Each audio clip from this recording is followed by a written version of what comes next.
Number one, wake up early. I woke up at 5 a.m. and honestly, I was used to waking up at 5 a.m. because that's around the time that I was studying for the CFA level 1 before heading into work. And honestly, I'm still keeping up with that same pattern. However, on exam day, I did do some last minute ethics studying, cramming at around 5 a.m. I know people say you shouldn't cram, but I just didn't feel that confident when it came to ethics because there are just some times when I felt like I could have done way better on questions and I just wanted to put the probabilities in my favor as much as possible. Now, I don't recommend cramming for pretty much anything, but it was kind of like when those desperate times call for desperate measures situations.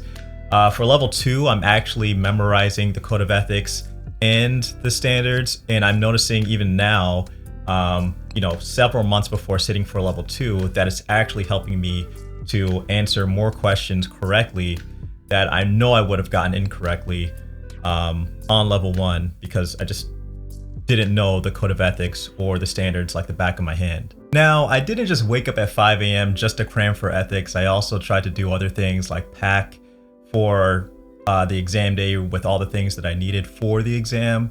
So that included things like my passport, BA2 plus professional calculator. Though you could have also taken the BA2 plus calculator.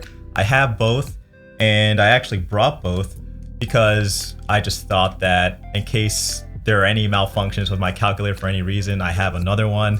So that's just me being, experiencing high levels of anxiety, I assume. A mini screwdriver. Now, you can't bring this into the actual area where you're taking the test. So I had this in my locker, and just in case I had any issues, I would have just raised my hand and said, hey, I need to use this screwdriver just so I can change the battery in the back of my calculator. The battery is right in the back here for the BA2 Plus Professional, and there's a little latch here where you can take the screwdriver and just pop it out. If you need to take a look at a more extensive list, I would recommend checking out 300 Hours CFA checklist using the link in my description. Number 2, make sure you do number 1 and number 2. Now, I know this is something that people don't really want to talk about, but in all seriousness, if there's one thing that could have completely ruined my test taking experience, it was not managing my bodily functions correctly. Basically, at the time, I was living in Seattle and I already had a coffee habit, but it just got more aggressive and I was just drinking coffee nonstop, like serious coffee addiction. Towards the end of the morning section, which was the hardest section for me, actually, I started to feel the need to use the bathroom. It started to feel like a physical nuisance in the beginning, and then it started to ruin my concentration, and then it started to affect me emotionally, where I started to tell myself, maybe I should even just risk just running to the bathroom and ruining the last part of the morning section. When you start thinking like that, you're not in the optimal headspace to take an exam.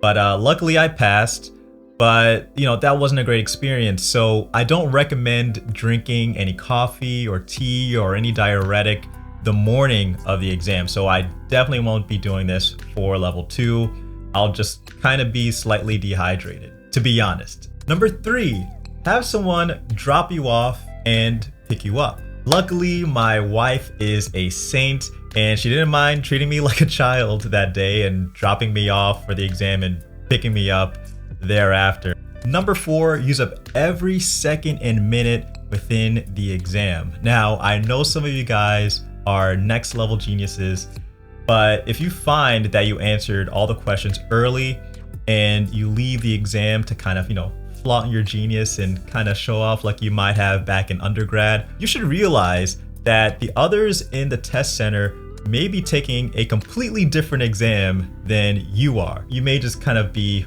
flaunting pretty much just for yourself, and maybe the proctors, if they even know exactly how difficult the CFA exam is. Look over your questions. To be honest, this is what I did for the afternoon session for level 1.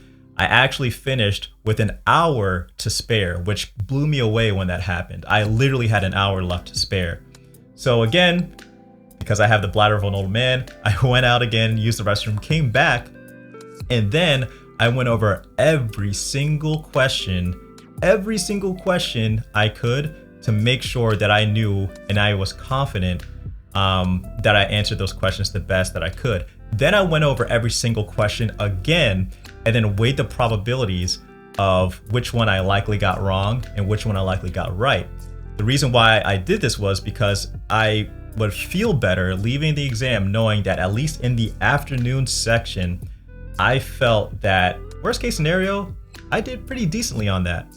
And I remember calculating this and doing this at the end of the exam day. And I remember feeling like, hey, I think I might have gotten an 80% on the exam if it was graded that way. I think I might have gotten 80% on the afternoon session. But who knows, maybe I didn't get an 80%, but I mean, I did score just below the 90th percentile on the overall exam. So maybe I was somewhere in the money. And generally when I tend to do this on my practice exams, I'm usually somewhere in the ballpark of where I think or where I wind up actually scoring. So maybe that was the case. Number 5, the check-in.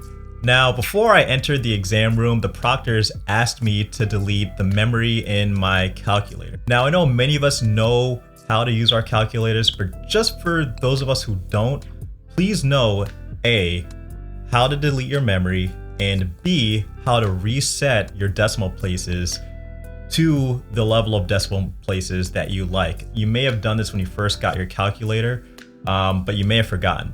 Make sure you know how to do that because you may be asked to do this and that would have completely tripped me up on exam day. The other thing you need to keep in mind is your attire. Now you want to wear comfortable clothing, but you don't want to wear clothing that's just too complicated to deal with. Meaning you don't want to make it so where the clothing is just too tight. Now, for example, this shirt is very tight. So pulling down on this, I can only go so far. And I remember on the exam day, they asked me to lift up my sleeves and lift up my pants legs. And I was thinking after I took the exam, what if I had really tight clothing on, or I don't know, something that was just hard to deal with.